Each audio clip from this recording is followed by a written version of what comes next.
So, dear friends, today we shall study about split infinitive. ये infinitive का एक ऐसा टर्म है जो अनअकैडमिक है। कहने का मतलब एकेडमिक ग्रामर में इसका कोई इंपॉर्टेंस नहीं है, राइट? ऐसे जानने के लिए, सीखने के लिए मुझे लगता है या इसे समझने के लिए हमें पढ़ना चाहिए इसको। हालांकि इसका प्रयोग हम लोग एकेडमिक ग्रामर में नहीं कर सकते हैं, इनकरेक्ट माना जाता है। चलिए इसको समझते हैं, जानते हैं, और जानने और समझने के बाद ये हम पता लगा लेंगे कि ये सच में एकेडमिकली करेक्ट होगा या नहीं, क्योंकि एकेडमिक ग्रामर में इसका इस्तेमाल कभी भी नहीं हो सकता है ना? चलिए देखते हैं। Split infinitive, an adverb or adverbial phrase placed between to and its infinitive means verb to और verb के बीच में कोई adverb या adverbial phrase प्लेस कर दिया जाए या उसे उस बीच में सेटल कर दिया जाए तो उसे हम क्या कहेंगे? स्प्लिट इंफिनिटिव कहेंगे, जो कि सही नहीं है, जिसका इस्तेमाल करेक्ट यूज ऑफ ग्रामर में नहीं होगा, राइट? तो विच शुड बी अवॉइडेड, जिसे हम लोगों को अवॉइड करना चाहिए। ऐसा लिखने से हमें अवॉइड करना चाहिए, ऐसा बोलने से हमें अवॉइड करना चाहिए। हालांकि टर्म है इंफिनिटिव, स्प्लिट इंफिनिटिव, सो मैं आज इस टॉपिक को बताने की कोशिश कर रहा हूं आप लोगों को, राइट? ये हालांकि एकेडमिकली करेक्ट नहीं होगा, एकेडमिक ग्रामर में इसका कोई रोल नहीं है, राइट? चलिए कुछ देखते हैं, एग्जांपल्स देखते हैं तो पता चलेगा। जैसे टू स्विम, अब ये टू स्विम को स्प्लिट करना है, ये टू इंफिनिटिव है, टू इंफिनिटिव, इसको हमें क्या करना है? स्प्लिट करना है। तो स्प्लिट करने के लिए हमें क्या करना पड़ेगा? एडवर्ब या एडवर्बियल फ्रेज को उसके बीच में सेट करना पड़ेगा। तो देखिए, to quickly swim, to quickly swim, तो यहां जो वर्ड आया है क्विकली, है ना, सॉरी, ये जो वर्ड है क्विकली, ये एडवर्ब है जो कि टू और इंफिनिटिव के बीच में आया है, और ये टू और इंफिनिटिव को स्प्लिट कर रहा है, इसलिए इसे हम स्प्लिट इंफिनिटिव कहेंगे। ठीक उसी तरह से to run, to slowly run, ये जो स्लोली है ये एडवर्ब है, राइट? जो रन को क्वालिफाई कर रहा है, सॉरी मॉडिफाई कर रहा है ना? तो टू स्लोली रन, हालांकि ये इनकरेक्ट है, ये करेक्ट यूज ऑफ ग्रामर में नहीं आएगा।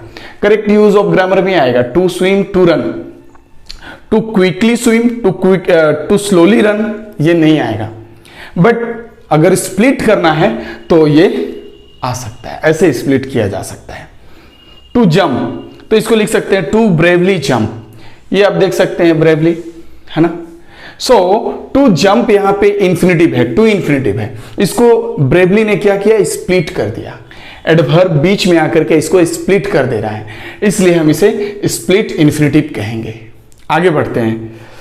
Dinesh agreed to thoroughly go into the matter, आप देखिए ये जो वर्ड आया है थॉरोली, है ना, टू और गो के बीच में आया है। हालांकि ऐसा होना चाहिए था, Dinesh agreed to go into the matter thoroughly, ऐसे हो सकता है, ये करेक्ट हो सकता है, बट यही करेक्ट होना चाहिए। लेकिन यहां पे क्या हुआ है? To thoroughly go into the matter, इसे तोड़ने के लिए, इंफिनिटिव को तोड़ने के लिए, स्प्लिट करने के लिए, टुकड़ों में बांटने के लिए, राइट, इसका प्रयोग किया गया है। Next, if you are going to quickly it be careful, अब देखिए टू के बाद क्विकली इट, मतलब टू और इट के बीच में क्विकली यूज किया गया है, ये एडवर्ब है। अब देखिए quickly, thoroughly, bravely, slowly, quickly, ये जो पांचों एडवर्ब्स है ना, ये पांचों एडवर्ब्स टू और इंफिनिटिव के बीच में, मींस वर्ब के बीच में आया हुआ है, तो ये इंफिनिटिव को स्प्लिट करता है, बांटता है। तो ऐसे वर्ब्स, एडवर्ब्स को जो टू और इंफिनिटिव के बीच में प्लेस होते हैं और प्लेस होकर के ये स्प्लिट इन्फिनेटिव का रूप ले लेते हैं, बस यही है, इससे ज़्यादा और कुछ नहीं है।